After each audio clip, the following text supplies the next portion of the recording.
Oh, New Black Messiah. What's going on? what's going on with you? I was, I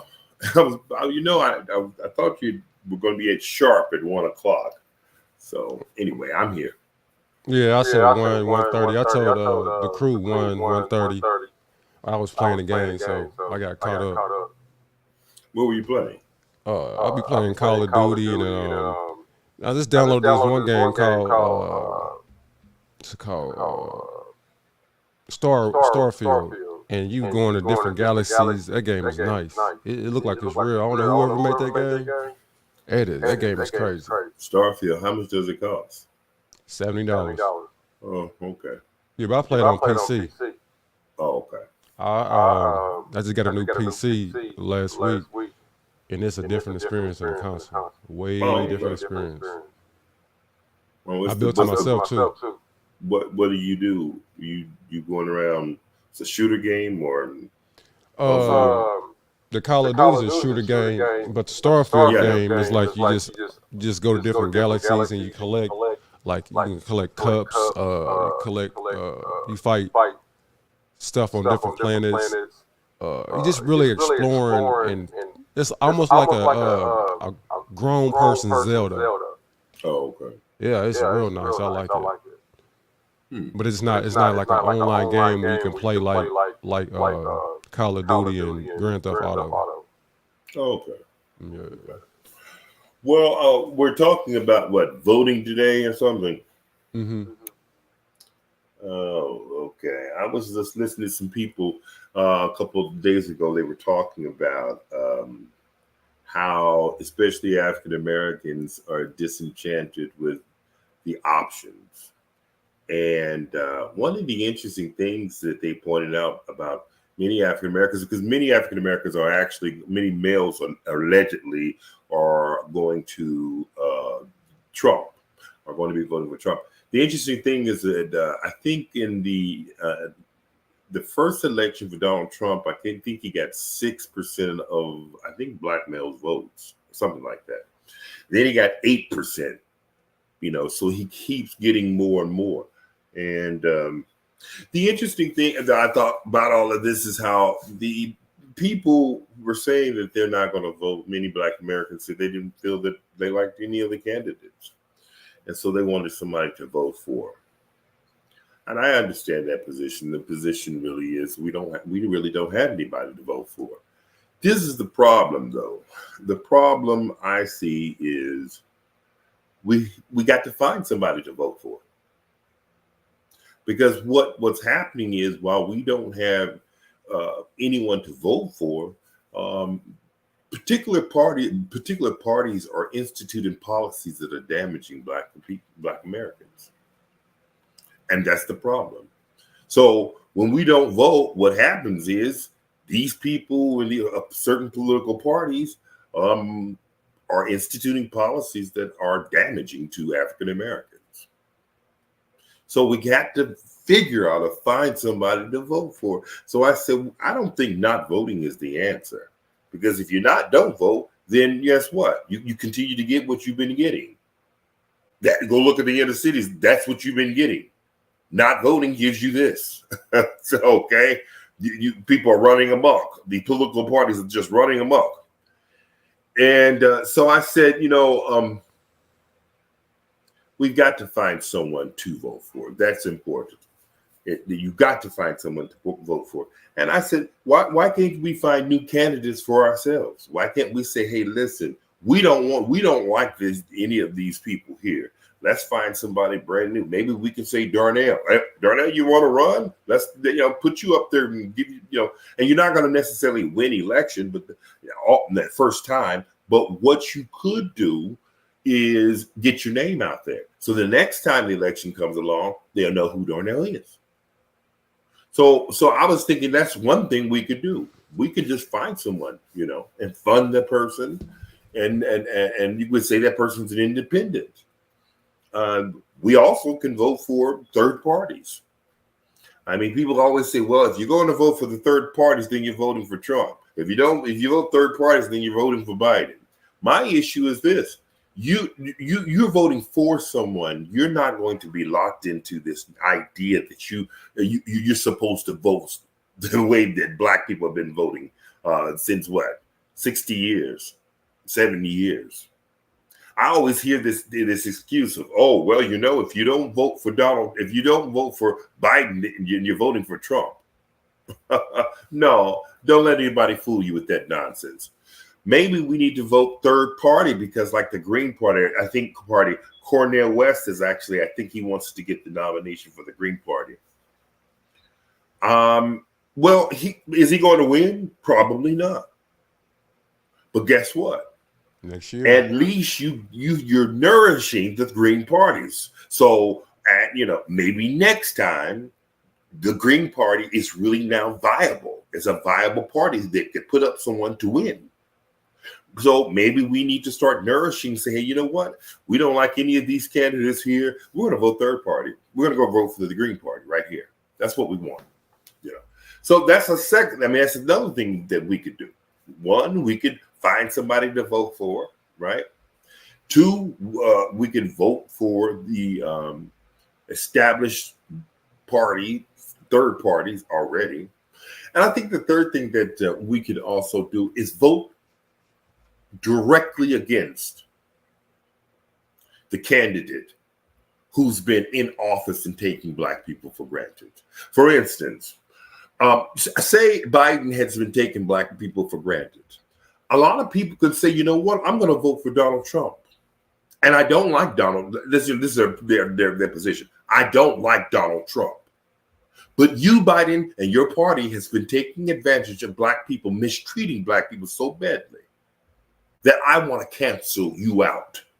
And they say, well, cancel him with Trump? Oh, let's be scared. Yeah, cancel you with Trump.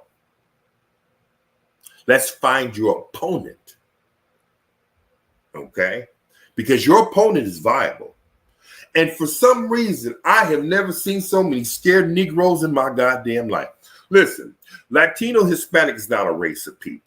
Don't ever compare them to Black people because there's Black, Hispanic, Black Latinos. They're not a race of people. So it's silly to say Black, white people, and Hispanic. They're not a race. Okay. But whoever you can, these mestizos, these brown people, these Native American, indigenous people, looking people, when they go to vote for a party, they make demands. Here are our demands for our community. If you want our vote, you got to give us A or B. That's what you got to do. White feminists do the same thing. Gays do the same thing. Everybody does this but Black people. The only group that will not ask for a goddamn thing for their goddamn vote, and they'll vote blindly for the same political party and won't get a goddamn thing for it. Why you think we do that? Fear. All you got to do is mention Trump. Look, we endured Trump. We went through Trump. Why are these Negroes running around? We're afraid of Trump. Wait a minute. Didn't you just go through Trump? What are you afraid of? Do you see what I'm saying? Mm-hmm. You went through this. What? It's a slave conditioning. It's like people who are in a beach and it starts raining. And the first thing that people start doing is running out the water and trying to cover their head. Right. So rain won't get on their head. You're just in the beach of the water. What are you doing running? You're already wet. Black people have already endured Donald Trump. What the hell are you afraid of? So it's like a slave conditioning. They've told you to be afraid of certain people. Fear, racist. That nonsense doesn't work on these so-called mestizo Hispanics. That doesn't work on white gays, white feminists. In fact, remember the progressives who supported Bernie Sanders?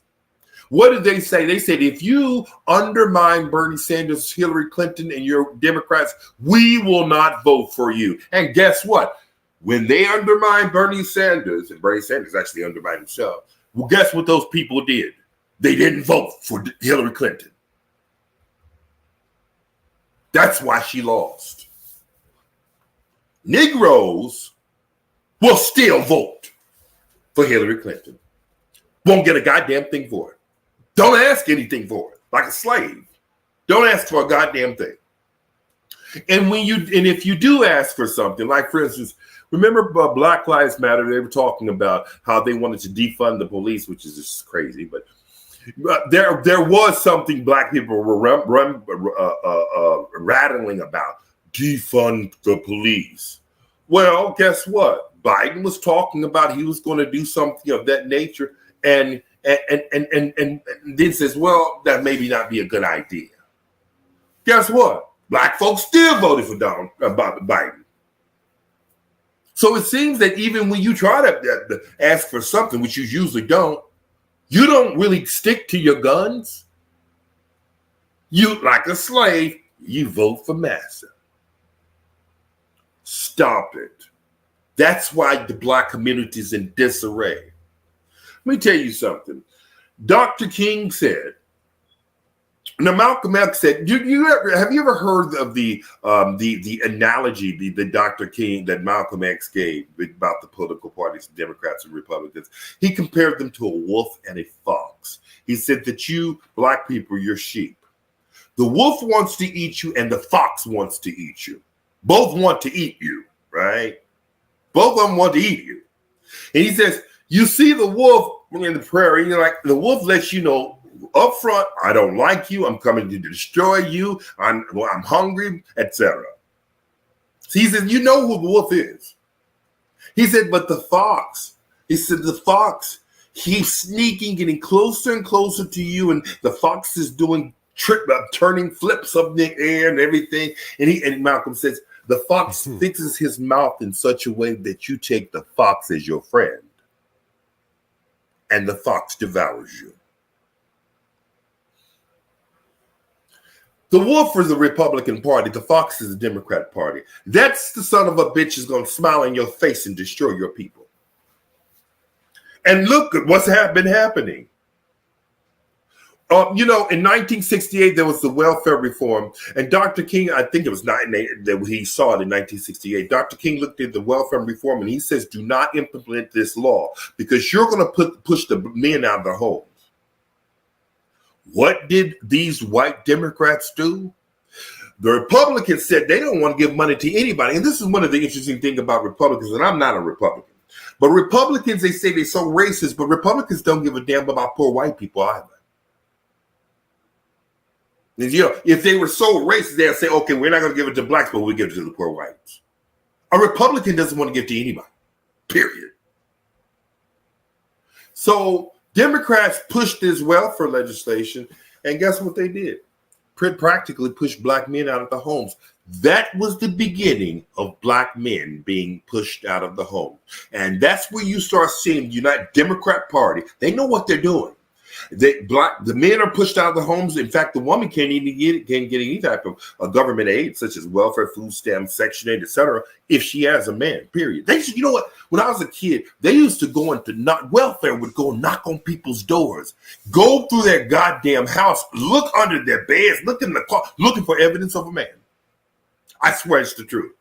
You probably think I'm lying. They just were bold about it. You're a welfare recipient. I can go through anything. I can get what I can do what the hell I want to do. Blah, blah, blah. Like they owned them or something. Yeah, man, it was horrible. I couldn't believe it. I mean, of course, my mother, she wasn't on welfare because she thought that was demeaning. But I saw all friends, have to go through that. And mama was not on welfare either, that we know of. But so it was demeaning to these families. And guess what? The men started feeling alienated, right, from the home, right, because she feels empowered, right. She gets this attitude: I don't need a man. You've heard them say it. That's where that attitude comes from. That was Democrat Party pushed these goddamn policies. And what they effectively, because a lot of them hate men, especially straight men. Okay. They hate men. And what they do is they knew that you can manipulate these women give them government aid, and keep and empower her and basically disempower black men. Let me tell you something. Black men have got nothing from the Democrat Party for the last 60 years. Dang. Black men have been primarily voting Democrat because of black women. Black women have told them to. Black women don't get anything from the Democrat Party. Nothing. So you have to scratch your goddamn head, and that's why the hell are you still voting for these people? It's about black women. And black women will tell you black men don't support us. Black men don't help us. Hear it all the time, doesn't it? You know what? It was really interesting because these same women were running around talking about, and I'm not beating up on black women, because it's the Democrat Party that was behind this. Okay? But it was really interesting to hear a lot of these women talk about they don't need a man. I used to think to myself all the time, you may not need a man, but your children certainly do. Your children certainly do. And then you had these women talking, I'm the mama and the papa. No, you can only be mommy. They do that on Father's Day. They're like, Happy Father's Day to me. I'll be like, yeah, Happy Father's Day to me. Yeah. I'll be thinking to myself, bitch. I don't want to call it that, but I'm just thinking to myself, you've been so indoctrinated to think that you actually could replace a man. Are you crazy? It's like men running around talking about you can replace women. How crazy. It's insane. But old black women got a wake-up call, didn't they? They got a huge black wake-up call. You don't hear many of them saying that stupid shit anymore. I mean, you got a few stragglers here and there, but nothing like they used to say, boy. Oh, boy. You want to know why? I tell you the reason why. These women raised these children alone, and these boys, especially their sons, started going out in the streets. And that's where you get an explosion of black men in the streets, in gangs, doing drugs, selling drugs, killing each other. That's where you get an explosion of that. And everybody looks, well, where's the father? Oh, he ran away. Okay. Well, what the hell did you teach your kid? Why is your son out there doing all this crazy stuff? Now everybody blames her. And I don't want to blame her because the thing is, it was the Democrat Party that manipulated her. It was the Democrat Party. And what they've always wanted to do is empower women over black men. They've always had this idea. The racists, the bigots have always wanted to uplift the woman over the men. They always have. In fact, look at A Birth of a Nation by D.W. Griffith. That movie is about how the black woman, she big bad, going to tell that Negro lazy ass husband what to do. I'm going to hit you in the head with a pen, or I'm a rolling pin. I'm big mama. Seriously, they did that shit in the early 1900s. This stereotype, big black women going to beat the hell out of her husband. He's stupid, he's dumb, she's the one. And white racists love that. They love that. Because look at the Negro, his woman beats on him. His woman tells him what to do. Ha, ha, ha. I mean, they've always given these stereotypes about black men. The sad part is a lot of the women fell into the stereotype, but they didn't know what these Democrats were up to. Now, let me tell you what else they did.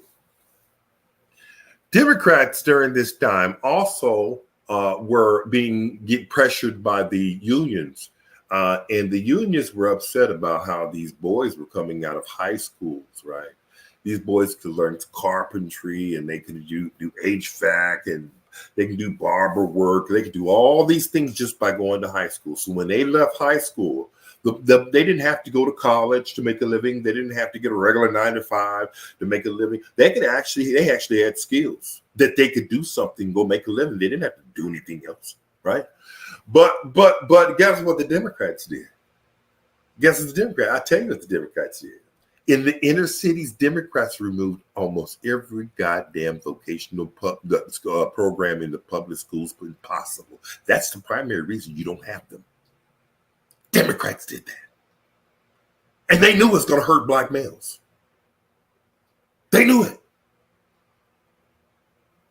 They absolutely knew it. Remember what Malcolm said? The fox turning and twisting and fixing his mouth and as if he's smiling, and you take the fox as your damn friend. And that's who's going to kill your ass. So now look at black men. So let's see. So the government, of course, they want, well, these businesses want cheap labor, right? You can't get outright slavery, but you can always have a reservoir of potential workers who will work for practically nothing, and that's called the prison and Dutch industry. Yes, Republicans are in on this. Get private prisons, okay? Get up and let's keep laws on the book like marijuana, which is stupid. I mean, this is it was stupid why it was illegal. I mean, it's just crazy, right? But, one of the things is, we're going to illegal because the Negro, it was racist really in its origin to make it illegal. The Negro smokes marijuana, he's going to go after our good white women. You go look at the reason why they outlawed marijuana. Okay, and then the Mexican, he's a savage. He'll go rape our good white women. It's crazy. It was crazy, but of course, a lot of the industry, what is the textiles? A lot of them wanted to also make it illegal because hemp was used in making rope and all types of things. Mm-hmm. So it's crazy why, if you look at the legislation, it reminds me about how they made adult. Have you ever wondered why 18 is the legal age to be an adult? Has it ever occurred to you? Say, why is it 18? Now this is what's really interesting about this. 18 years of age, you're considered a legal adult in the United States, right? Why? Because science proves your brain doesn't develop fully until the age of 26. This is unquestioned. It's incontrovertible. You cannot even, it's indisputable. You can actually look at the scans of people's brains and this decision part making of the brain. Usually, if you're less than 25, you don't see as much activity as you do when you produce a person who's 26 and older. So we know empirically that the brain doesn't fully develop until around 26. That's a fact. So why is it still 18 that you're not? Because technically, a kid, 18-year-old is a child. 18-year-old is a child. I'll tell you the reason why. Because that's what they agreed upon for wars. Now you think I'm crazy. That's the reason why it's 18, because they agreed upon that age with families and the government to have children go off to war. That sounds crazy, doesn't it? But it's true. That's the only reason they have it at 18. It's crazy stuff that they did, right? But so if you look at some of these laws, it's kind of crazy. Some of the things that they do, they just seem like it's so arbitrary, right? And so what we've done now, what they did was they kept laws on the books, and guess what? They kept an ample supply of workers going into the prisons, right? So and I'm not saying Walmart is doing it, but some big major companies contract with these prisons to get cheap labor. And that's what they do. In prisons, they give cheap labor. That's really the reason why our country is so gung ho. It's a capitalism. That's what's playing the role in that. Think about this when you go to the doctor. All right. When I say the doctor, I mean a physician, because you could be a doctor of philosophy, a doctor of engineering, doctor of chemistry, a doctor of whatever. I'm talking about the doctor of medicine, right? Now, think about this. Let's think about this. Why is it when you go to your physician, right, and ask your physician, what do you know about nutrition? Do you take courses in medical school that very much cover in to a substantial degree the issue of nutrition? And see what your doctor tells you. The answer is no. Most physicians don't have a great degree of knowledge about nutrition. You have to go to a nutritionist. And I was thinking to myself, this is insane. Because a lot of the illnesses that we have is because of what we eat. Mm-hmm. What we consume. Now, your physician will be able to tell you, oh, you should leave this food alone, that food alone, but they can't go into great detail like a nutritionist can. That's odd, isn't it? So I'm thinking to myself, what's going on? Why are you not, why aren't you focused on nutrition? Because that can be preventative, so I don't have to come to you. Capitalism. They're not in business to prevent anything. They're in business to manage your sickness. They are pharmaceutical-backed medical schools. They want to give you pills. Okay? If somebody tells you right now, listen, when you go to the grocery store, don't you buy one damn canned food. There's a reason why canned foods are cheap. They're the worst for you. The salt and the sodium and all the bad things are so ingrained in the cells of the food, you can't wash them off when you open the can and put it under water. It's in the cells of the food. You have to destroy the food, right? And everybody knows canned food. Everybody who knows, any nutritionist will tell you, stay away from canned foods. Don't get a damn thing canned, period, right? Because they're usually high in sodium and all other types of things that over time start, damaging your body. But you don't hear a lot of these nutritionists going around, these physicians saying things like that. You don't hear them going around telling people, listen, they're now just not talking because of diabetes. They are telling people stop drinking colas, right? Stop drinking, not colas, just soft drinks, pops. They are telling people finally that. But you got to realize these people are getting big payment at hospitals by pharmaceutical industries, and so they are there to manage your care, or manage your sickness. They're not generally there to cure you. That's the truth. They really are not there to cure you. Now, there are some things that they will improve upon for you, and maybe some, they say reposition your broken bones. You say it's cure, okay, but generally that's not why they're there. They're not there to cure you. They're there to manage your sickness. All right. So why is that? Capitalism, money. They want to make money off you and off the government. Same thing with the prisons. They're making money. And that's why they throw people in prison. Now, I worked as a criminal attorney, and I'm telling you, if you think that you're really going, even as a criminal attorney, if you think that you're going to be treated the same as everybody else, you're sadly mistaken. That's not how justice works. When I was in constitutional law, criminal law 1 and 2, I remember asking my professors why one word was not in a dictionary. Black's Law Dictionary is pretty much controlling when you talk about law in the United States. You go to Black's Law Dictionary, like the color black, but possessive Black's Law Dictionary.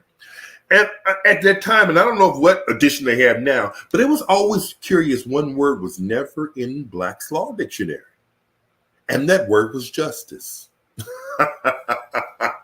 I couldn't find it. Maybe I missed it all these years in law school, right? But I asked my professor, and I said, I don't see the word justice here in the dictionary. Now, maybe I had a bad, dictionary, but my professor had one too, because she couldn't find it either.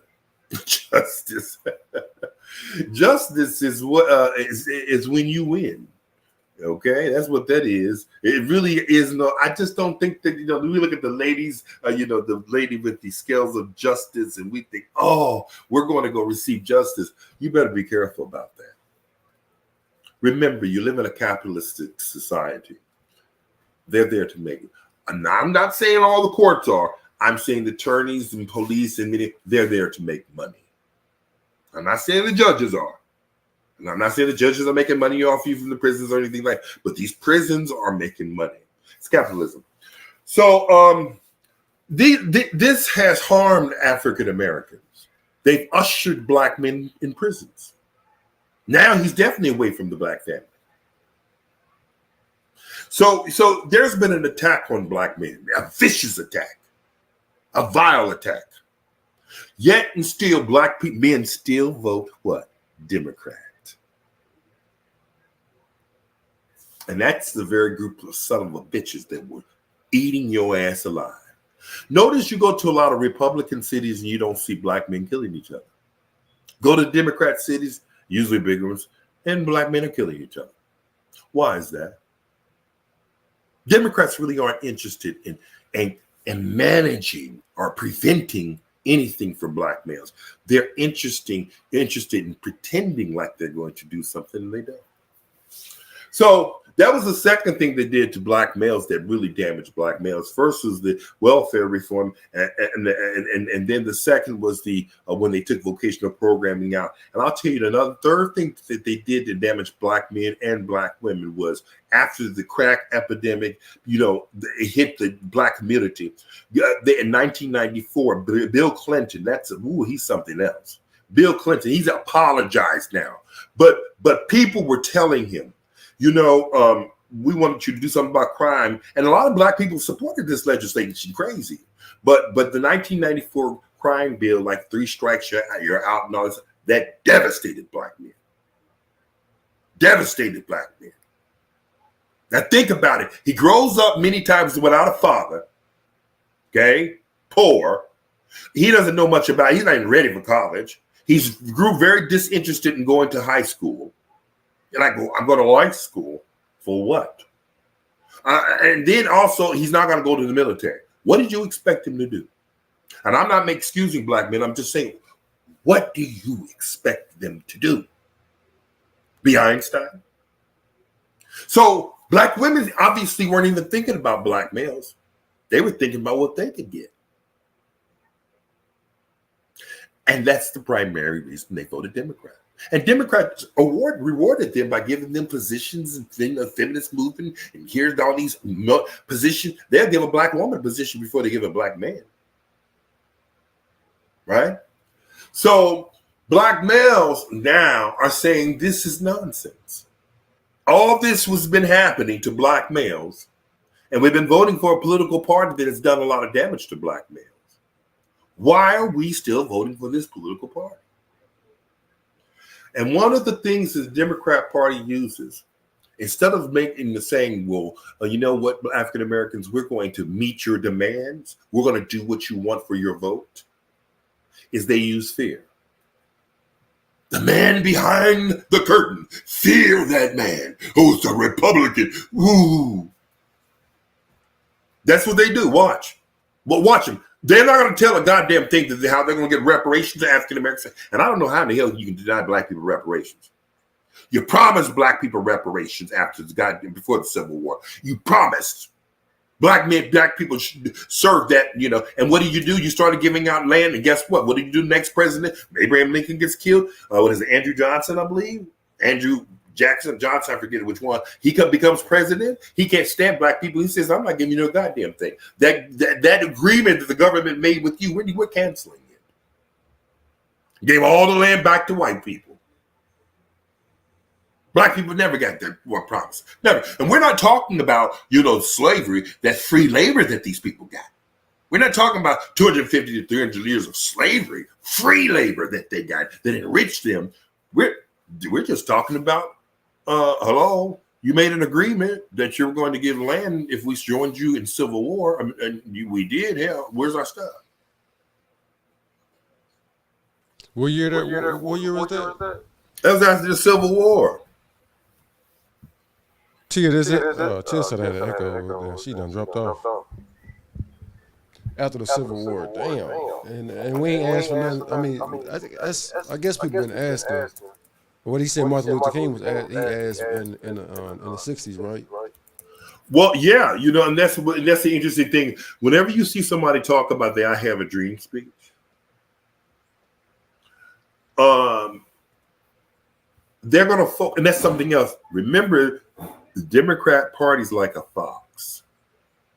They're very sneaky, okay, calculating, deceptive. They will smile in your face. They have fixed their mouth. They will fix their mouth in such a way that you'll think that they're your friend. Oh, poor blacks. We love the blacks and all this other nonsense. What does the white liberals go into Harlem and move every black person out? This is what they do. Oh, we love blacks. We're going to get these Negroes out of Harlem.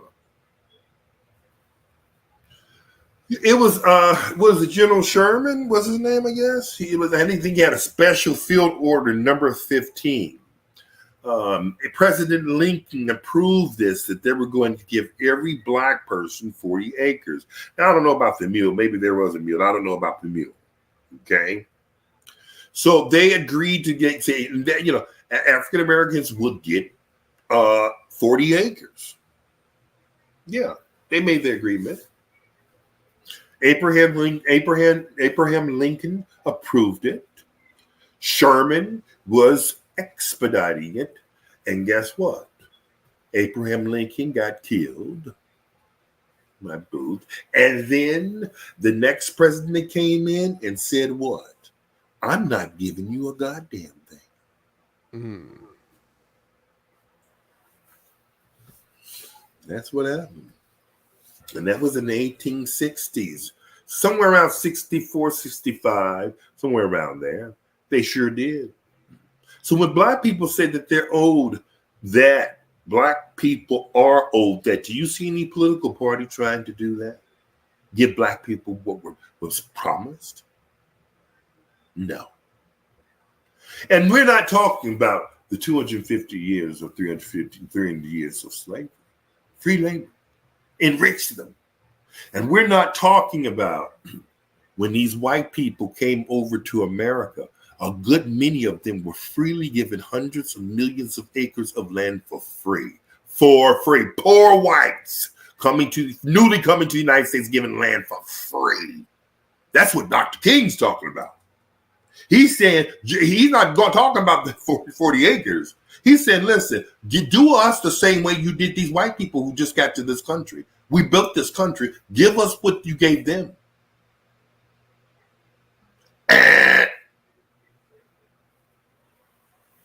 So you see, see, this is the thing people got to understand.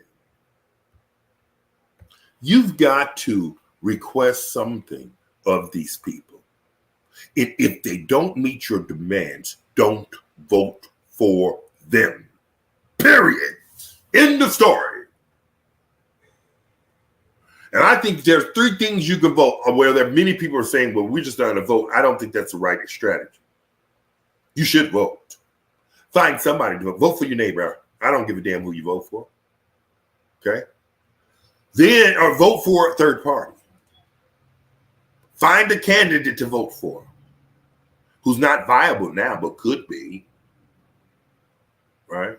And if you really want to make a statement, you might just want to vote directly against that opponent. Their competition, that's who you probably should vote for. Not that you like the Republican. It's just that you're going to punish that Democrat for taking advantage of your people for so many years. You're going to throw that son of a bitch out of office. And I guarantee you, when you do that, if you were willing to vote, even for someone who allegedly is worse, when you do that, they will come down to their goddamn knees, and they will come begging you, what can I do to help African Americans? Because you, at the end of the day, make a difference who's going to win. The Republicans and Democrats. They try to bring all these illegals in here, and they wanted to make them citizens. So they basically counter black people's need. Oh, well, we don't need the Negro votes anymore. That's what Democrats are up to, bringing all these illegals in here. They're really trying to get rid of your vote. And while you're trying to figure out if I should vote or not, These illegals are going to vote. And maybe they don't need black people votes anymore. You had a plenty of opportunity to use your vote and make demands and get something for your people. What did you do? You sit and cried like a spoiled brat, talking about they're not giving us anything. Well, God damn it, did you withhold your vote?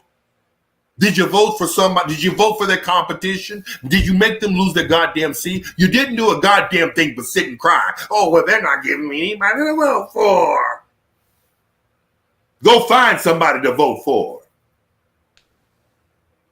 Shit, you got goddamn Cornel West right now running at third party. Well, is he going to win? Well, he's not going to win. We know that. But you got to start planting seeds in these smaller parties so they can flourish, so that they can be a viable competitor. Sitting back crying and whining that they're not giving you good choices to vote is just simply unacceptable. Because if you're not was running. Yeah, right. Right, you got to find out. And if they're not giving you anybody who you want, God damn it, go find somebody. I like Cornel too. Yeah, I think he's more of a dreamer, but I mean, I like the guy. He doesn't reflect the African American culture calendar because he has a white wife. But he's okay, I guess. You know, I like a lot of his ideas. I do. I mean, so you don't have to vote. You don't have to vote for those two choices that they give you. You may choose to vote for a third party. You may choose to vote for you. You may choose to vote for somebody you just found. And you're getting black people and you say, this is a good idea. Let's get some votes to this person. The next go around, guess what? This person could really be a competitor. If we start funding this person, you know.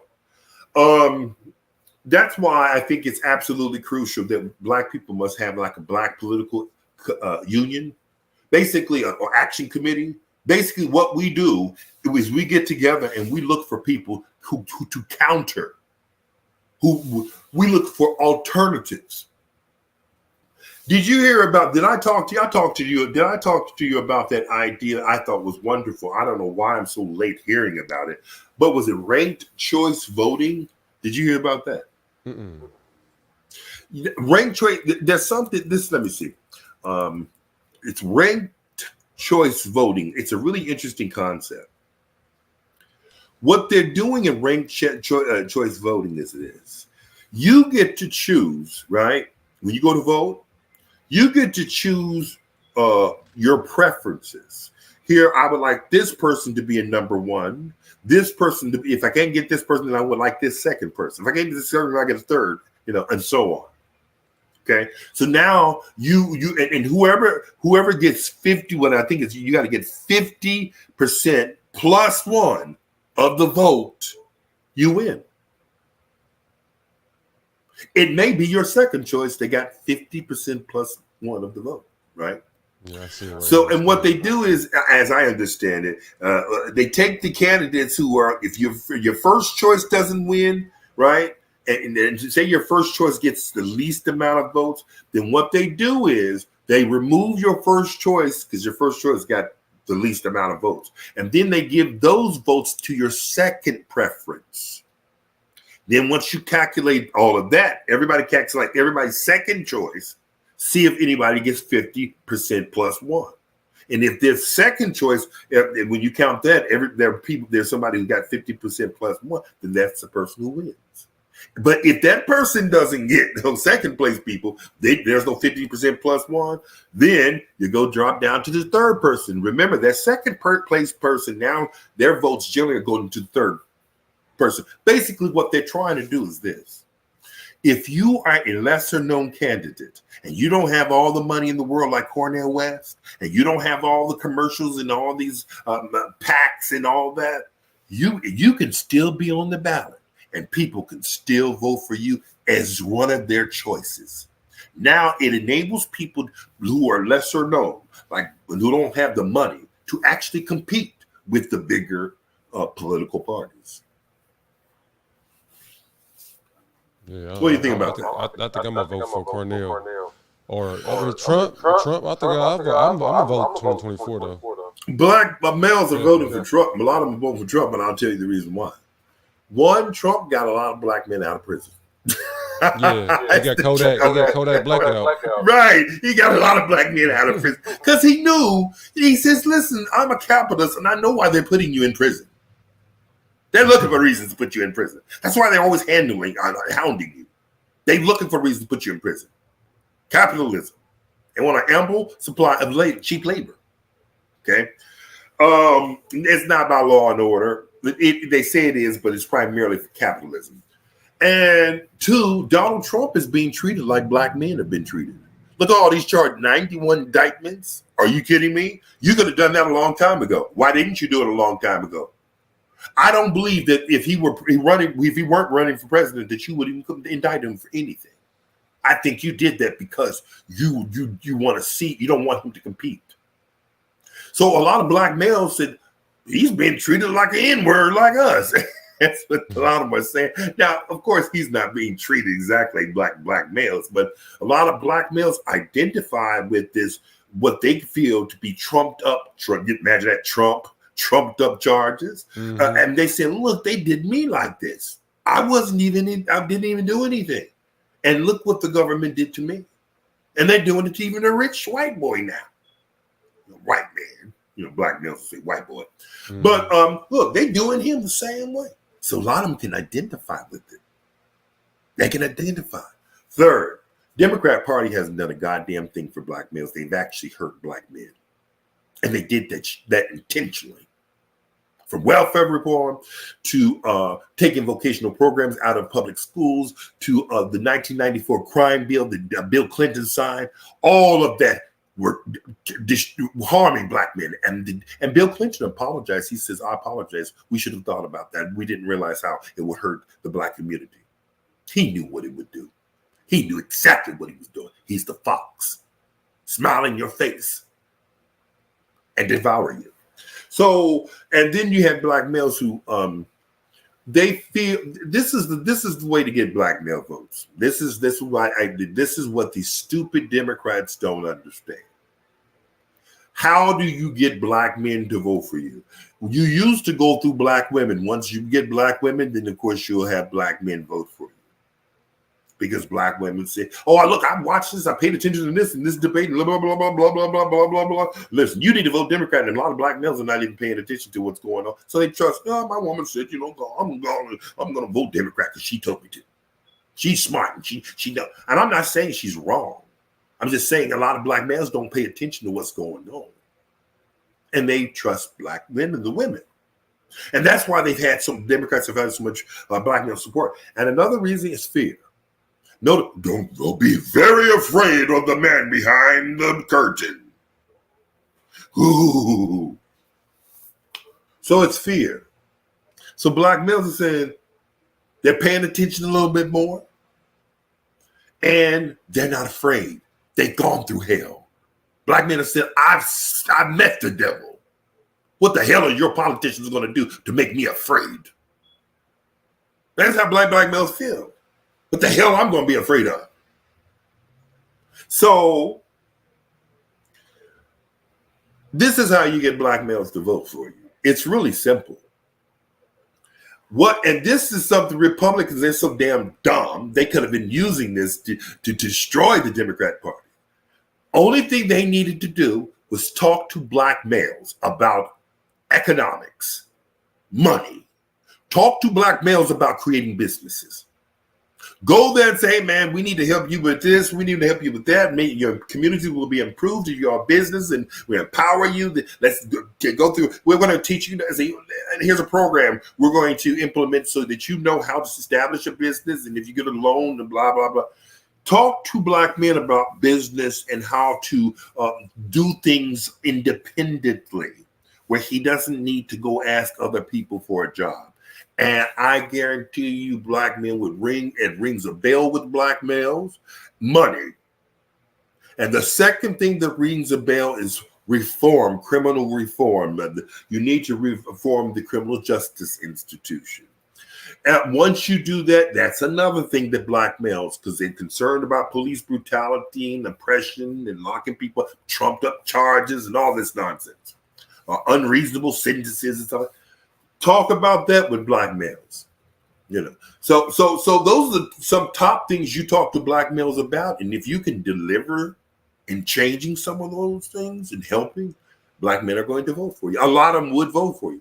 Now, right now, the bulk of the black males are going to continue to vote for the Democrat Party because many of them still not paying attention, right? They're just trusting what women say, you know.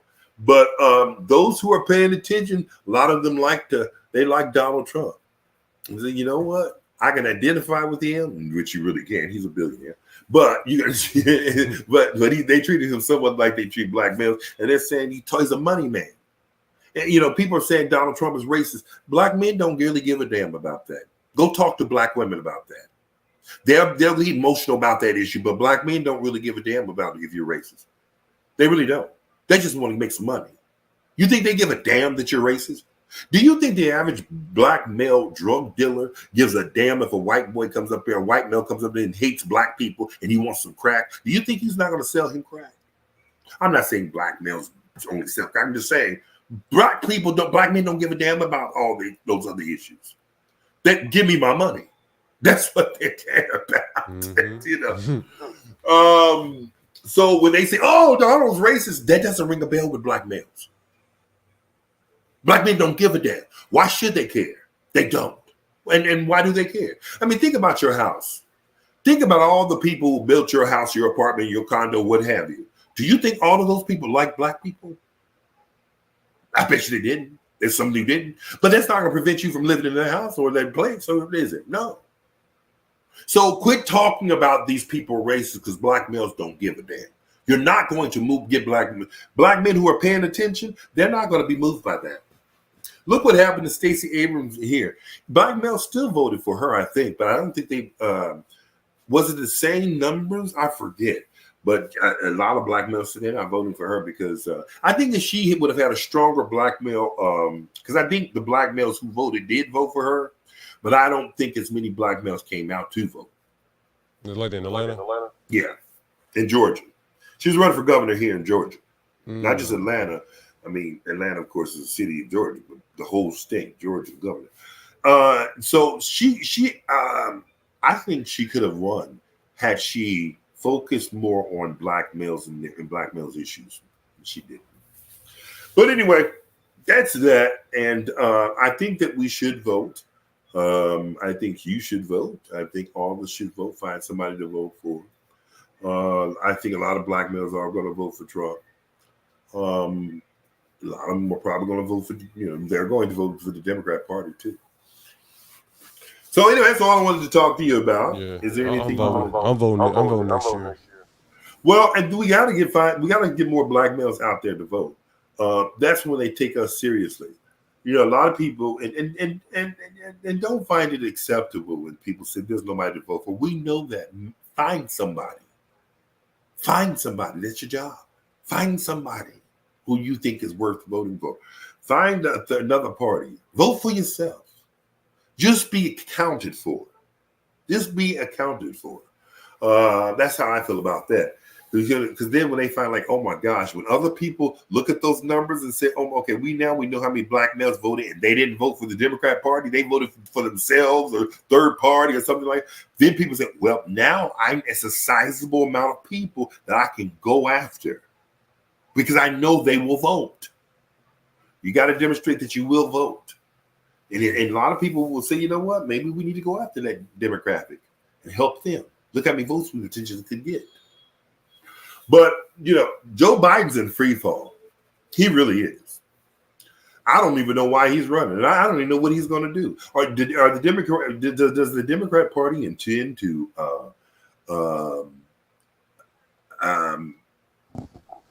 I have a problem with the Democrat Party of how they got delegates. They send delegates. It's a whole structure that they have, right? And then they got super delegates. There's certain people in the Democrat Party who have more say over who will run for the Democrat Party as president than not. See, in the Republican Party, what they do is this. They say, okay, we need some candidates. And what they do is they hold a vote, and they say, okay, everybody gets to vote in the political party, and they decide who's going to win, who's going to run. Whoever gets the most vote wins. That's the nominee. but not in the Democrat Party. In the Democrat Party, it's kind of elitist. Certain people have more power, delegate votes.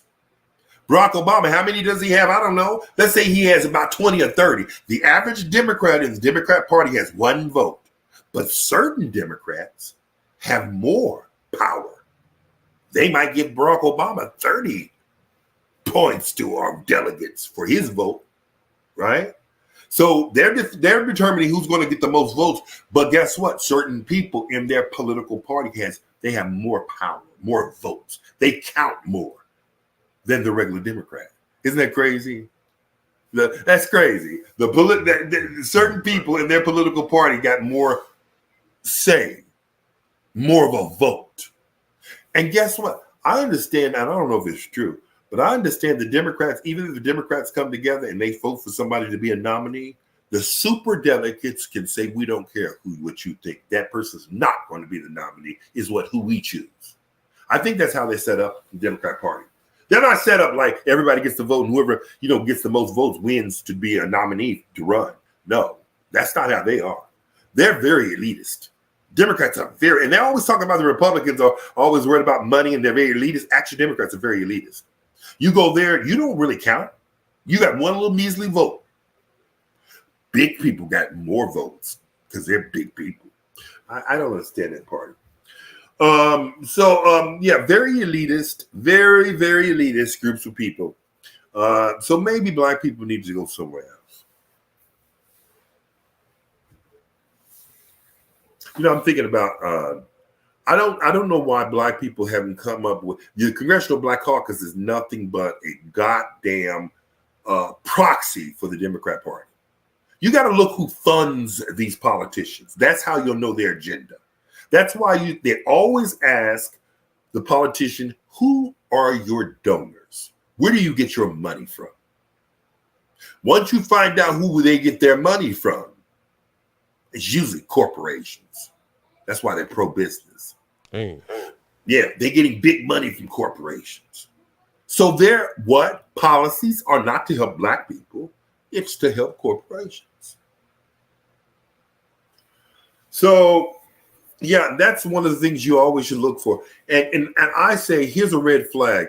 If you are a black person and living in a district predominantly that's black, and you get a politician who says, I'm there to help everybody, you remove that bastard immediately. You come from a black district. You are supposed to be focusing on your constituency, not helping everybody. So, and think about when these people who talk about they're going to help everybody. It sounds good. Remember, that's the fox. They're tricky.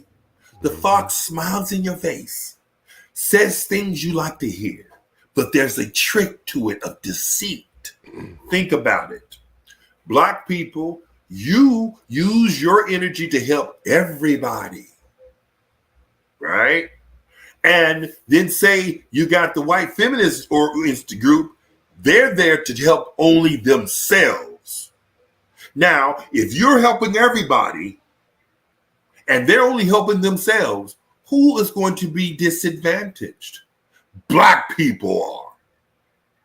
If I got pie and I got money and I share my money with everybody equally, and everybody else just keep their goddamn money to themselves, who wins?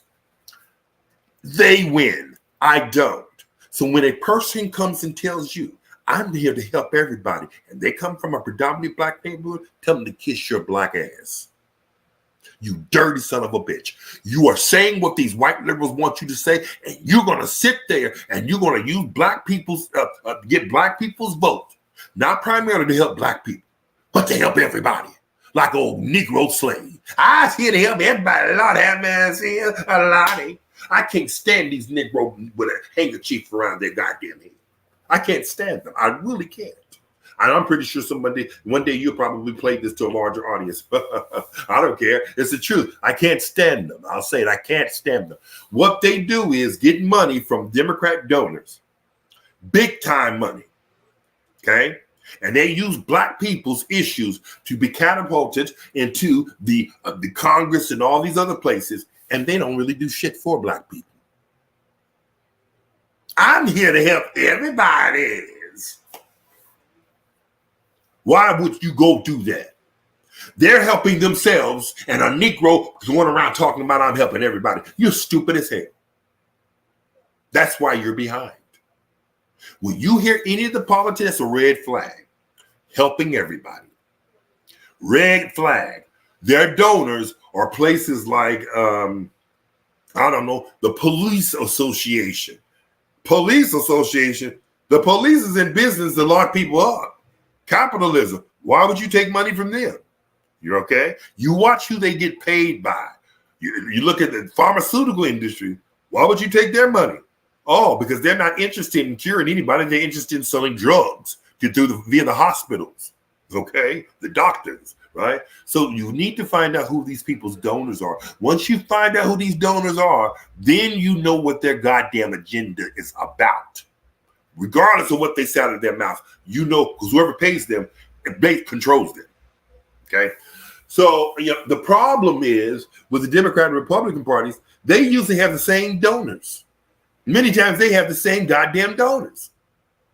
It's true. Hey. The people who fund the Democrat Party fund the Republican Party. So guess what? The donors never what? They never lose. They never lose. You're losing. You think you're voting for somebody who's going to really make a difference? Please. The wealthy people have already decided. So be very careful about that. Who they get funded by. Because a lot of these people get funded by the same group of people, and they're not really interested in doing anything for you. So, but the problem is Donald Trump. He gets funded, but guess what? He doesn't need it. He's a billionaire already. He doesn't need. He can tell Donald to go to hell. I don't need your goddamn money. You're not going to control me, right? That's another reason they hate Donald Trump. They can't control him. He doesn't need the donors. He doesn't need you donating to his candidacy. See that? He's more independent. And that's another reason why a lot of people, black men, they're voting for him. Like, dude, he doesn't got to answer to these sons of bitches. You know what? He's going to do his own thing. Look, listen. They impeached him twice, right? They impeached him twice, right? Because an impeachment is when they actually just accuse you. The House of Representatives accuse you of something. Formally, they take a vote and accuse you of something. That's called an impeachment. Then the next step is a trial. Just because you get impeached doesn't mean you're gonna be kicked out. So they had a trial. They wanted to hold a trial in the Senate twice. The senators voted it down for Donald Trump. They impeached him twice and lost. Every time they said all these cases that they had against him, guess what? Most of them, prior to these latest count, lost. They lost. When Donald Trump said that the Obama administration was spying on him, Donald Trump, it's been proven that they were. They had cameras, I think, in his room and stuff. They were spying on him. So a lot of the stuff he says is true because they can't control him. Now, they're saying, look, we can't get this son of a bitch, legally. We're going to get these 91 indictments. Maybe we can get him that way. But if we can't, maybe we can smear his name. If we can't get him this way, we can take his money. Well, we can't take his money with taxes, tax evasion, because that's what they do also, the government. When they want to come after you, they usually go through the IRS and you owe taxes. That's how they destroy people. When they want to target you, they will oftentimes go through the IRS to economically destroy you. Okay? Joe Biden's going to the Justice Department. That's what he's doing. And the Justice Department is telling the FBI what to do. But anyway, so they can't get him, they haven't gotten him legally. They can't get him economically. They can't control him. He's just a wild card. That's what they don't like. He can really upset the way that they make their money. So what is the next step I think these people are going to do with Donald Trump? I think they're going to try to kill him. I think they're going to try to assassinate him. Think about it. They haven't been able to contain this man. We can't take his money from him. We can't control his mouth. He has no loyalty to us. We can't force him to have loyalty to us. He can get into power and harm us and make and do things that could really make it hard for us. He might get into office and go after one of us. Mm-hmm. He went after Epstein. Remember Epstein? Mm-hmm. He was almost a billionaire. Donald Trump went down after his ass. Once Donald Trump got into office, he went after Epstein's ass. So you got these billionaires and ultimillionaires are thinking, good God, if Donald Trump gets into office, our ass could be grass. They're afraid of him. They are afraid of him because they can't control him. But that's another reason why a lot of black males like him. Oh, he's gangster. No, you can call him gangster all you want to, but he does what the hell he wants to do. And that's another reason they don't particularly like him. But see, let me tell you this. See, the Democrat Party has taken advantage of black people, especially black males. And so Donald Trump is saying to himself, look, I just need to take a little bit more of the black male votes and I can potentially win. I'm not saying he's going to definitely win. He potentially could win. And that's scaring the hell out of the Democrat Party. They haven't been able to get these illegals in here and get them citizenship so that black people's vote don't count. They haven't been able to do that. They got him in here, and oh boy, that's causing a big problem. So the Democrats are saying to themselves, and I'm going to tell you something else that resonates with black men. Other than economics and reform in the criminal justice institution, is the Second Amendment. Black men are big fans of the Second Amendment of the United States Constitution. Mm-hmm. Absolutely. Black men, a well-regulated militia being necessary to the security of a free state. The right of the people to keep and bear arms shall not be infringed. Shall not be infringed. Let's say one more time. Shall not be infringed. Shall not. That's right. That's what it means. So, people were saying, well, no, think about it. It reads a well-regulated militia. You have a right to bear arms only within that confines of being a militia. You got to be a militia. You just don't get to have guns. You got to be a part of a well-regulated militia. Well, the U.S. Supreme Court said, nope, that's not how we read that. True, it reads a well-regulated militia being necessary to the security of a free state. The right of the people to keep and bear arms shall not be infringed. Sure, it reads a well-regulated militia. Sure. The court's viewpoint is, look, the first 10 amendments to the United States Constitution is called the Bill of Rights. So whenever you ask somebody else, what's the Bill of Rights? It's the first 10 amendments, to the Constitution. First 10 amendments. So I got to look at the first 10. The Second Amendment, of that 10, you have the Second Amendment. And the Second Amendment is, most of the Bill of Rights are about personal rights, right? You look at the Bill of Rights, it's not. See, one of the things that people don't understand about the United States Constitution is the U.S. Constitution doesn't give you rights. People say all the time, the Second Amendment gives me the right. No, the Second Amendment doesn't give you anything because the Constitution is not written that way. It doesn't give rights. The United States Constitution does not give rights. What it does is this. It assumes you already have that right. What it does is restrict the government from interfering with your assumed rights. See, they assume you have the right to carry a gun or have a gun. The U.S. Constitution doesn't say you have a right to have a gun. No, let's look at it one more time. It reads like a well-regulated militia being necessary to the security of a free state. The right of the people to keep and bear arms shall not be infringed by who? By the government.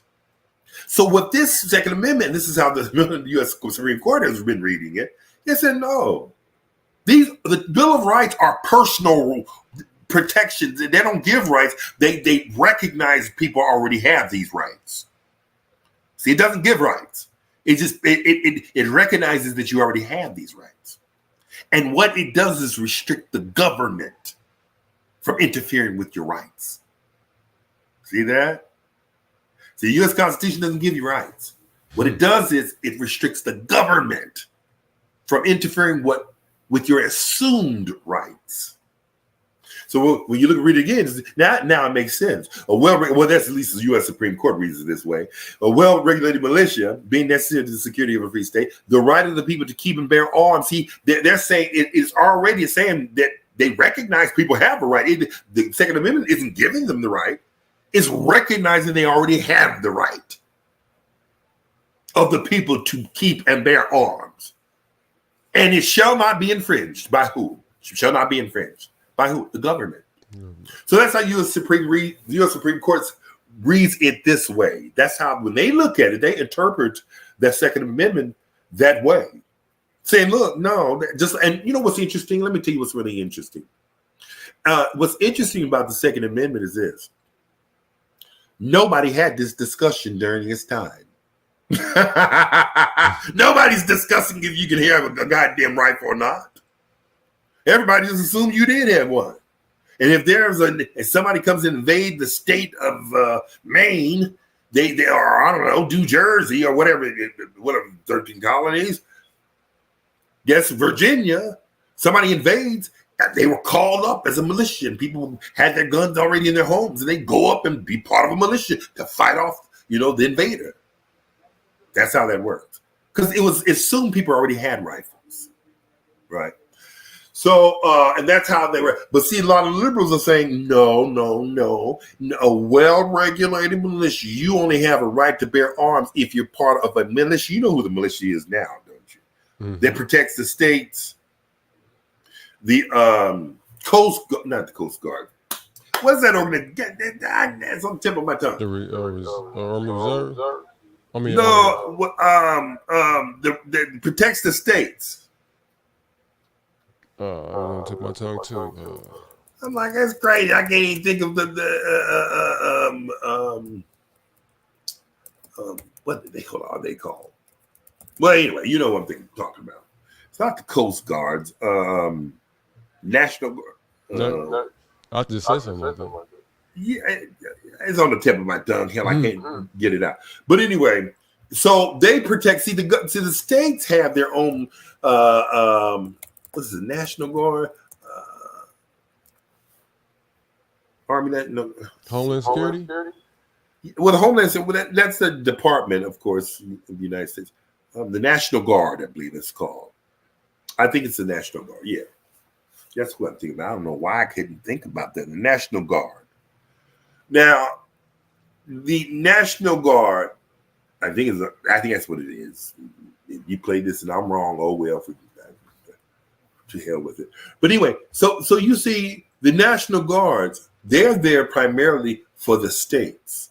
See, the states have their own military, like not really, but kind of their own militia called the National Guard. That's what they do. See, the National Guard is a state-based military force. See, each state has their own little military. Do you know that? Hello? No, I didn't know that. Yeah, that's what the National Guard is. When people join the National Guard, what they're doing is they're joining the state. Oh. Their state. State has its own little military.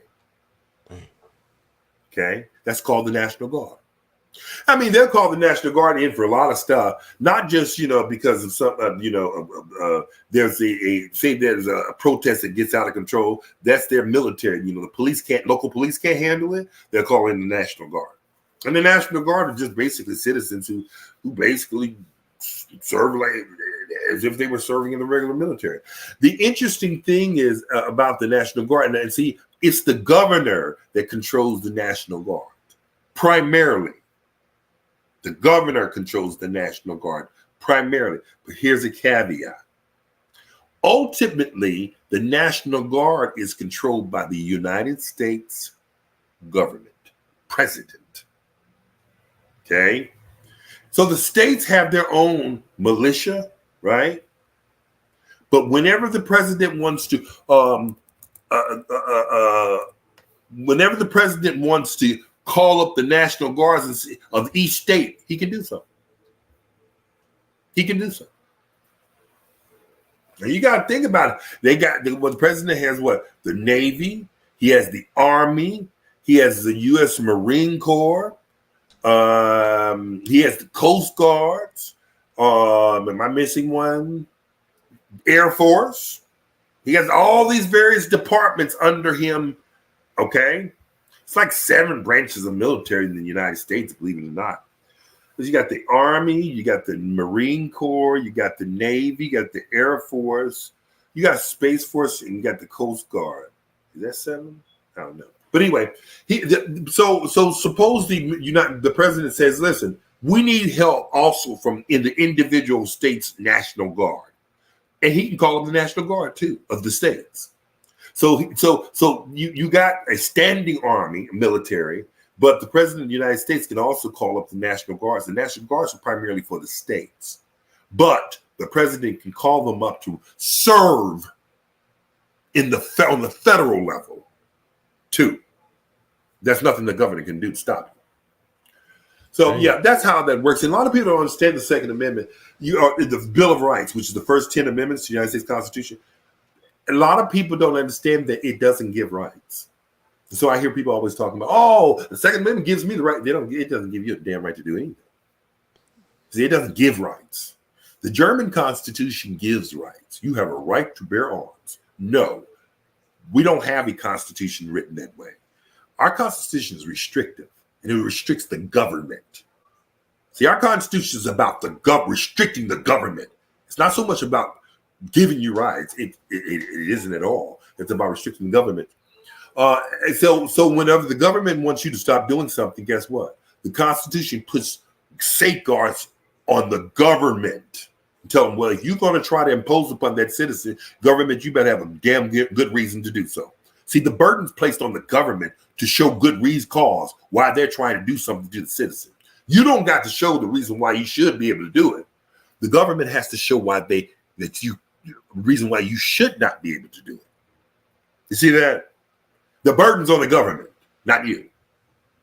And so when people look at the first 10 amendments of the United States Constitution, people always talk about the government gives me have you ever heard somebody talk about I hear people say this, I got the First Amendment of free speech.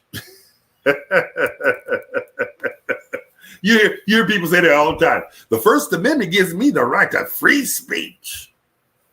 I hear that all the time. Because, and I always say to people, first of all, the First Amendment doesn't give you a damn thing. None of the amendments give you anything. It assumes you already have these rights. See that? It's about restricting the government. It assumes. Now you look at the Bill of Rights, right? And just off the top of my head, first you got the First Amendment, which deals with freedoms and speech and all of that. And Second Amendment is the right to bear arms. Third Amendment, what is that? Quartering the soldiers. Fourth Amendment is a big one because that deals with searches and seizures. See, but anyway, you go on to the fifth, which is the rights in criminal cases. Due process. Yeah, it should be the fifth, right? It's rights in criminal cases. And you got Sixth Amendment with the right to a fair trial. The Seventh Amendment was the right in civil cases, be able to sue. Eighth Amendment deals with fines and bails and punishment. Ninth Amendment deals with rights that are retained by the people. And of course, the 10th Amendment deals with states' rights. But the thing is this: they don't give rights. You don't have a right. The United States Constitution doesn't give you a right. What it does is it assumes you have a right. And what's interesting is that we have a dual system. We have a federal system, then we have states, right? Now, the federal system has the U.S. Constitution, and the states have their own individual constitutions, right? Well, when they joined the Union, they agreed to make sure that the federal constitution would be the highest constitution. So yes, the states have their own constitution. They have their own Coast Guard. I mean, National Guard too. They're military, but the federal government oftentimes supersedes the states on many issues, not all issues. Interestingly enough, as powerful as the federal government is, it doesn't have general jurisdiction. Only the U.S. Supreme Court has general jurisdiction when it comes to the U.S. Constitution. But and when I say that, there's certain things that the federal government don't generally even deal with, you know. But anyway, I'm going deep into that. I don't need to go far into that. I can talk all day about that, and it gets boring. Yeah, it gets boring. I mean, nobody wants to hear that. But the thing is remember, the Second Amendment it doesn't give the right to bear arms. It assumes you already have that right, and it stops the government from interfering with that assumed right. And if the government what about when people say, my bad, what about when people say they plead the fifth? Well, self-incrimination. Mm-hmm. That's what they're talking about. Because when you look at the United States Constitution, you got to understand what the Fifth Amendment is about. No person shall be held to answer for capital, blah, blah, blah, blah, or other infamous crime unless on a presentment or indictment of a grand jury, except in cases arising in the land and naval, blah, blah, blah. So what they're saying, nor shall any person be subjected to the same offense twice, put in jeopardy of life and limb. Right. That's where double jeopardy comes from. It's the Fifth Amendment. Nor shall you be compelled in any criminal case to be a witness against yourself. They can't make you testify against yourself. Nor can you be deprived of life, liberty, or property without due process of law. Due process of law. That's a very interesting one, right? Because there are two things with due process. There's procedural due process and there's substantive due process. Procedural due process means they got to take you through certain levels. Like, for instance, they got to give you an opportunity to be heard. They got to do certain stages. If they skip a stage and mess it up, then guess what? The case could potentially be thrown out. So the government has to go through due process. They got to go through certain levels and certain phases. Okay, so that's why when people talk about the Fifth Amendment, that's what they're talking about. Okay, and then it also talks about. I know it talks about about compulsory process for obtaining witnesses in his favor, that you have an ability to have people come and testify on your behalf. Okay. And then also the Fifth Amendment talks about that you have the assistance of counsel for your defense. So you got to look at the U.S. Constitution because it's telling you all these things. In all criminal prosecution, the accused should enjoy the right. I said, no, that was the Sixth Amendment. Sorry, that's the Sixth Amendment. Sorry, the Fifth Amendment deals with due process. It deals with double jeopardy. It deals with No, you shouldn't get your private property to be taken from you for public use. Oh, that's another important part of the Fifth Amendment, the takings clause. Here, think about it. I'm just saying. I think it's written this way. It reads in part: nor shall private property, your private property, be taken for public use without just compensation. That's how it's the Fifth Amendment that the United States is able to exercise eminent domain and tell you we're taking your property. We're taking your property. It's eminent domain. Read the Fifth Amendment. We can take your property and we're going to give you just compensation for it. See that? Fifth Amendment is packed with a lot of stuff. Okay? It's packed with a lot of stuff. So is the Fourth Amendment. But keep in mind, when reading the U.S. Constitution, they're not restricting you. They're not giving you a right. They're restricting the government. Right? No person should be held to answer for a capital or otherwise infamous crime unless on a presentment or indictment of a grand jury. That's why the prosecutor has to get a presentment. The prosecutor is going to have to get charges, state the allegations against you, and it has to be presented generally as having probable cause. That's why they do that. Draft what's against you. This is what we believe you did. They have to do it. U.S. Constitution reads they have to do a presentment. What's the other way that they can accuse you of something? Get a grand jury. Grand juries are bullshit. You know what happens in a grand jury, don't you? It's such bullshit. Yeah, I remember breaking it down. That's crazy.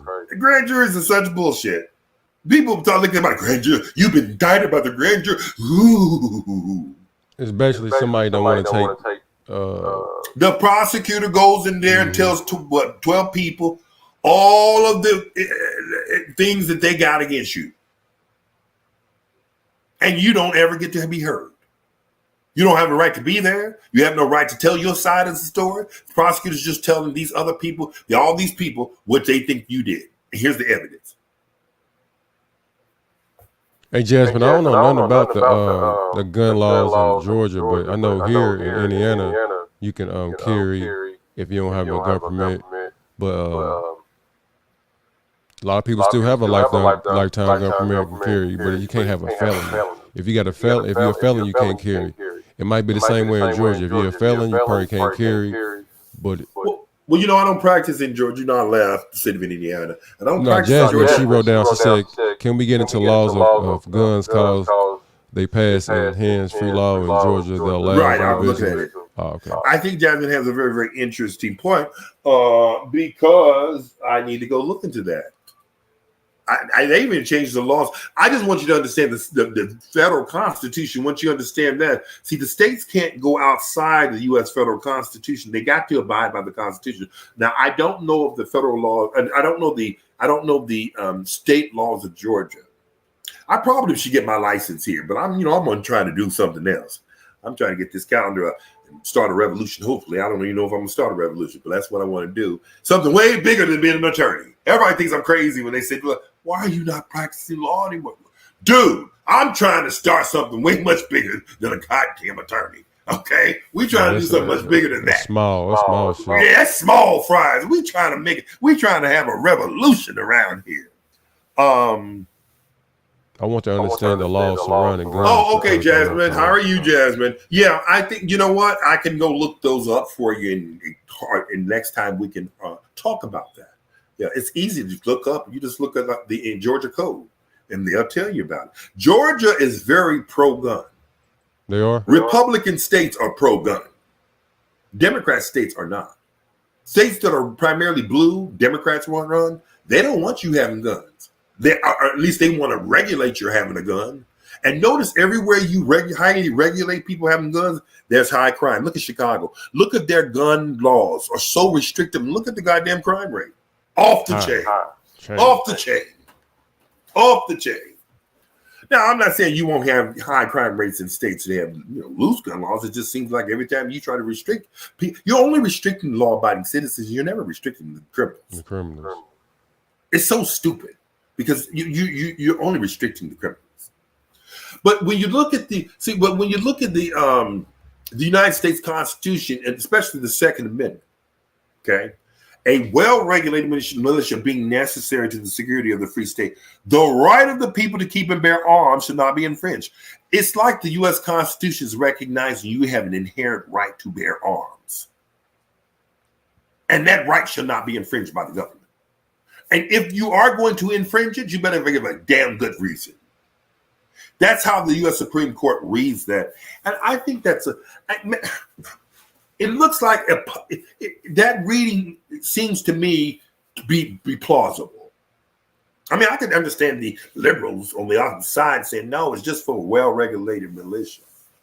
But yeah, you need to go through the first 10 amendments to the United States Constitution because they're really, really important. Like the Fourth Amendment, you wonder how they have searches and seizures that go into your house. You got like the right of the people to be secure in their persons, houses, papers, and effects against unreasonable searches and seizures shall not be violated. And no warrant shall issue but upon probable cause. That's why they have to get probable cause to go after you. Not always, because if they see you do a crime, They don't need to go to the judge and, hey, we need probable cause, sign this document for me to go after you. I know they saw it. They don't need this. But when they didn't see you do anything, they need to get probable cause. Like they want to do searches. Most of the time, they have to come to your house and they have to have probable cause, and they have to have a judge sign said, okay, yeah, go look for these certain things. I mean, if they're looking for, say, an elephant, right? If they're looking for an elephant, right, they have no business going up in your attic because an elephant's not likely going to be in the attic. So people, certain things they got to say specifically what they're looking for. They have no right just to roam and go throughout your entire house, but that's what they do. They'll go through a police go throughout your entire house. But yeah, become acquainted with the United States Constitution is really, really important. I hear people oftentimes talk about, look, Congress shall make no law respecting the establishment of religion or prohibiting the free exercise thereof, or abridge the freedom of speech. Think about that. What are they talking about? They said Congress shall make no law. Congress shall make no law to abridge your free speech. When you go into somebody's house, you don't have a right to speak. Okay? People always get that confused. They think, well, the First Amendment gives me the right to speech. No, it doesn't. Remember, the U.S. Constitution doesn't give rights. It recognizes you have already right. And interestingly enough, it's talking about government. Congress shall not make a law to infringe upon your right to speech. It's restricting the government again. When you go into somebody's home, you don't have a right to free speech in their home. They can say, we don't like your speech, get out. You can't say, well, I have a right to free speech. No, you don't. You don't have free speech on people's property. That's private property. It's not Congress. It's not the government. Private property. You don't have a right to speak. We don't have a right to use this platform either. This isn't government. This is what private company, if they want to stop you from using their software and say you don't have a right to free speech, they can do that. Twitter, same thing. Elon Musk can say, you know what? It's my party and I can cry if I want to. You are not going to be speaking on my platform. And they can people think it's their page too. Right. I can do what I want to with my page. It's not your page. That's not your page. You're not paying nothing on it. It's my page. Toxic motherfuckers. It's my page. It's not your page. Because once they shut that motherfucker down tomorrow, you can be looking crazy, crying and everything, want it back, writing promissory notes and shit like that. It's not your page. Crying. Oh, like Lil Boosie. They took his Instagram. He's about ready to have a heart attack. Pleading and everything. Tough nigga that got people killed, and they take your IG because you ain't making no money. You crying and please. Please, master, please. Please, master. I act right, master. I act right until whatever. Then I start, man, goofy. That's really important because you have Facebook, Twitter, Instagram, you have TikTok, blah, blah. You have this service, you have YouTube, blah, blah, blah. You don't have a right to speak on their service. That's not even a governmental service. They should have took Trump off. Then when they took him off Twitter? They took him off Twitter. Elon Musk got pissed off and put him back on. And Trump created his own, what is social or something like that? True Social or something. I forget what it's called. He's got his own platform. But he did come to Twitter after here in Fulton County, right? What is her name? Fulton County's prosecutor. What's her name? Good God, I know the woman's the name. Anyway, but Fannie Willis? No, yes, that's her. That's right, Fannie. After Fannie did what she did for the RICO charges, filed that, right? After that, Trump went back on Twitter. He hadn't been, he left Twitter. No, actually, they put him off. And once they put him off, he didn't go back to Twitter. He was insulted. Elon Musk got pissed off too. He said, why would you do that? It's bullshit. And the liberals, Democrats, very left-leaning Democrats, We not putting Trump. He said this and he said that. And we don't like this. And he incited a riot and blah, blah, blah, blah, blah. Elon Musk said, that's not fair. And guess what? They kicked Elon Musk off of Twitter. They kicked Elon Musk off. Elon says, okay, let me tell you what I'm going to do. I'm going to buy your ass out and I'm going to fire all of you.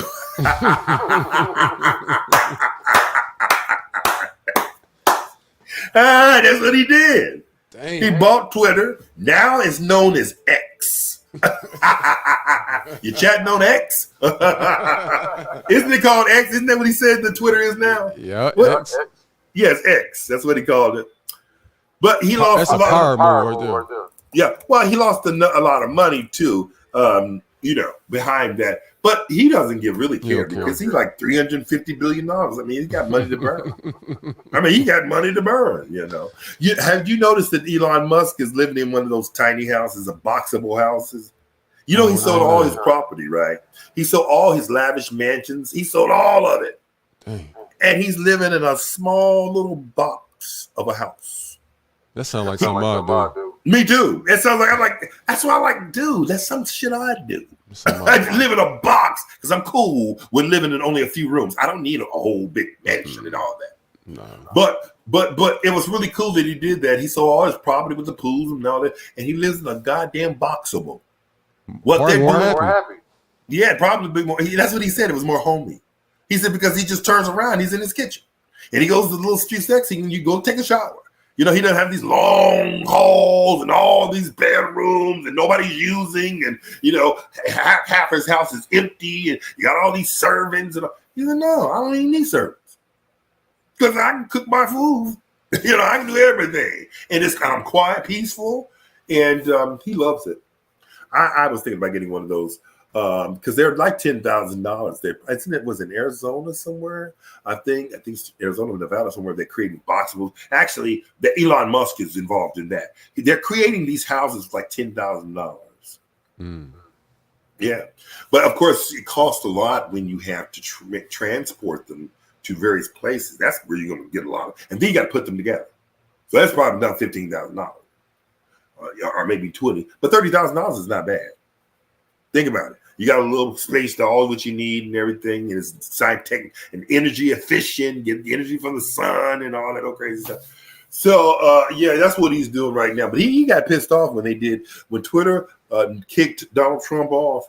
Oh, boy. Did Elon Musk have a fit? He had a fit. And he protested and they kicked his ass off.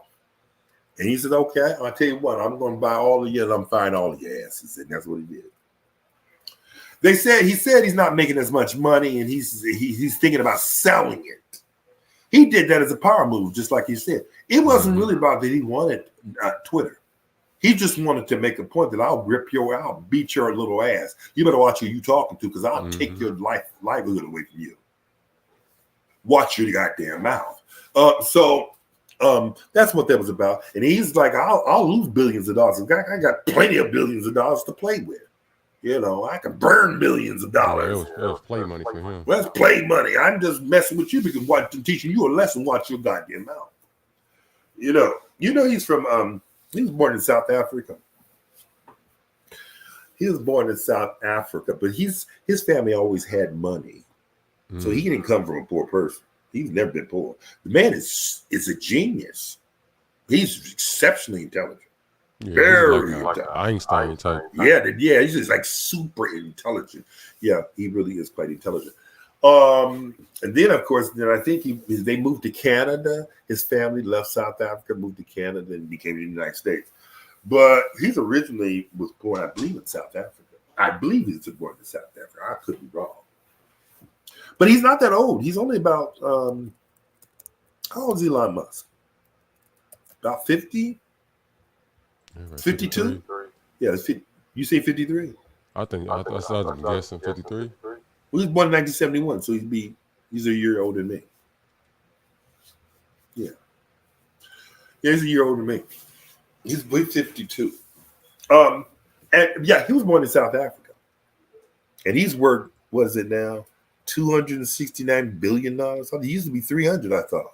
But anyway, the man's got so much goddamn money, he just burned. You know, he doesn't really. You don't like my project. You know, my project is what really pushes me. Right?